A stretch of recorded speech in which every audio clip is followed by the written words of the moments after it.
الیاس رانا صاحب، بٹی صاحب کہہ رہے ہیں کہ جی کرپشن کا پرسیپشن نہیں اترے گا کیونکہ سوالوں کے جواب نہیں آئے اور اس سے کوئی فائدہ سیاسی طور پہ شاید نواز شریف صاحب کو نہ ہو. آپ ایگری کرتے ہیں جو کیسز جس طرح بریت ہو رہی ہے؟ عامر صاحب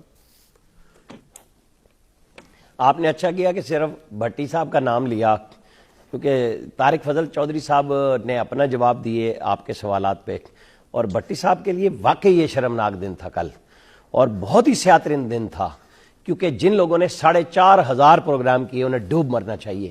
جو جھوٹ بولتے رہے، جن کے ہاتھوں میں پیپر دیے جاتے تھے کہ یہ جا کے بولنا ہے اور اس کے علاوہ نہیں بولنا ہے، وہ رجسٹر لے کے آتے تھے چینلوں کے اوپر، انہیں آج ڈوب مرنا چاہیے. وہ کہتے ہیں مدعی بھاگ گیا. مدعی تھا کون؟ سپریم کورٹ تھی.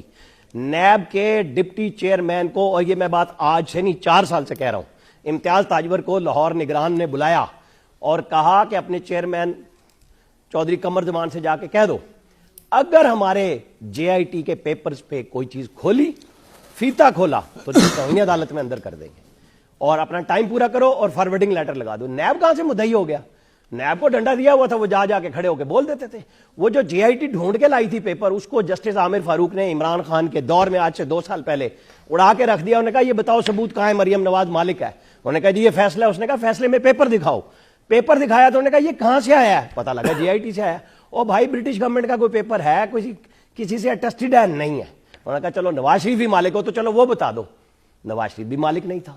یہ میں نے کل اپنے ایکسپریس نیوز کا اس 2018 کا ٹویٹ واجد ضیاء کا پڑھ کے دکھایا کہ نہ نواز شریف آف شور کمپنیوں کے مالک ہیں، نہ لندن فلیٹس کے. یہ اس نے احتساب عدالت میں کہا، اس جے آئی ٹی کے ٹاپ ہیرے نے کہا. آپ کو پتا ہے نا یہ ریکارڈ پہ بات ہے. آپ کس چیز کے اس وقت ایک منٹ آپ ان انٹرپٹیڈ بھٹی صاحب کو جانے دے رہے تھے، آپ مجھے بولنے دیں.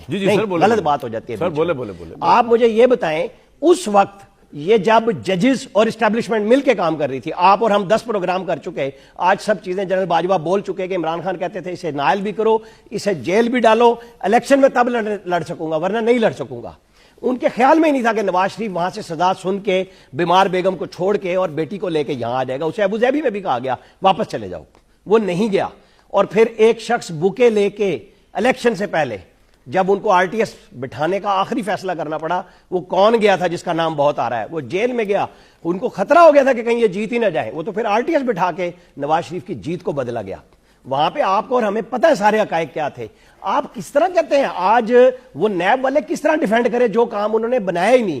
چودھری قمر زمان کو میں آپ کو بتاؤں سپریم کورٹ میں پاناما بینچ میں بلایا گیا اور کہا گیا کہ آپ نے کیوں نہیں کیا. انہوں نے کہا کہ یہ کام ایس سی سی پی کا ہے، اسٹیٹ بینک کا ہے، ایف بی آر کا ہے، ہمیں وہ لکھیں گے. یہ باہر کی جائیدادیں ہیں. 435 میں سے کس کی جائیداد نکالی جس میں نواز شریف کا نام؟ سر جی آپ کو یہ پتہ ہے اتنے کم ٹائم میں اتنا مدلل جواب. ایک منٹ میں آپ کو تھوڑا سا ختم کر دوں اس کو. پھر ان سے پوچھا گیا سوال کہ اگر ہم حدیبیہ کھول دیں تو انہوں نے کہا جی یہ پاسٹ اینڈ کلوزڈ ٹرانزیکشن 3.5 سال پہلے ہوئی. انہوں نے کہا جی نیب فوت ہو گیا. ارے بھائی نیب کہاں فوت ہو گیا؟ نیب تو آپ کے سامنے کھڑا تھا. آپ اپنی مرضی کی ججمنٹ لے رہے تھے جو شوکت عزیز صدیقی نے بھی کہی. آپ فون کرتے تھے 15 دن بعد رپورٹ دو، 6 مہینے کی ڈیٹیں بھی آپ ایکسٹینڈ کرتے تھے، میں اور آپ نہیں کر رہے تھے اس وقت. اچھا آج یہ شرمناک دن ان سب کے لیے ہے جنہوں نے یہ سارا کام کیا. کوئی بات نہیں، کوئی سمجھ آ گیا آپ کو سارا پوائنٹ. جھوٹ اگر چلے گا تو جذباتی ہونا پڑتا ہے.